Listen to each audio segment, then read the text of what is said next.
రాష్ట్రాలు ఆంధ్రప్రదేశ్ ముఖ్యంగా అటు తమిళనాడు కానీ ఫెడరల్ స్ట్రక్చర్ని రిప్రజెంట్ చేస్తున్నాయి. ఫెడరల్ గవర్నమెంట్ పాలసీస్ని వాళ్ళు మినీ బీజేపీలా తయారయ్యారు. కానీ ముఖ్యంగా ఆంధ్రప్రదేశ్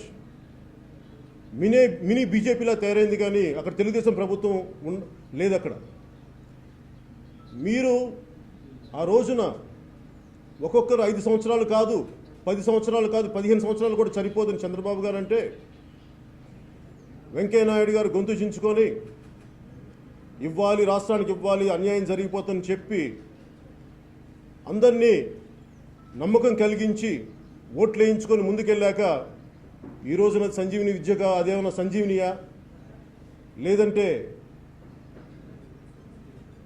అది మర్చిపోయిన అధ్యాయం, గతించిన అధ్యాయం అనే మాటలు మాట్లాడుతున్నారు. అంటే మీకు ప్రజలంటే వెంకయ్యనాయుడు గారు మీకు ప్రజలంటే ఆటలుగా ఉందా? మీకు మీ ఇష్టానికి ఒక మాట మాట్లాడి ఇంకో రోజు ఇంకో మాట మాట్లాడితే మేము చూస్తా చేతులు కట్టుకొని కూర్చుంటాం అనుకుంటున్నారా? మీరు ఏమనుకుంటారండి? మీరు స్వర్ణ భారతి ట్రస్ట్ కోసం పెట్టినంత మనసు ఆంధ్రప్రదేశ్ రాష్ట్రానికి గారి పెట్టినుంటే ఈ పాటికి ప్రత్యేక ప్యాకేజ్, ఖచ్చితంగా ప్రత్యేక స్పెషల్ స్టేటస్ వచ్చిండేది. మీరు స్వర్ణ భారతి ట్రస్ట్ కోసం పెట్టినంత మనసు ప్రజా సమస్యల మీద కానీ, ఆంధ్రప్రదేశ్ సమస్యల మీద కానీ, ఆంధ్రప్రదేశ్ ప్రత్యేక స్టేటస్ మీద కానీ మీరు మనసు పెట్టలేదు.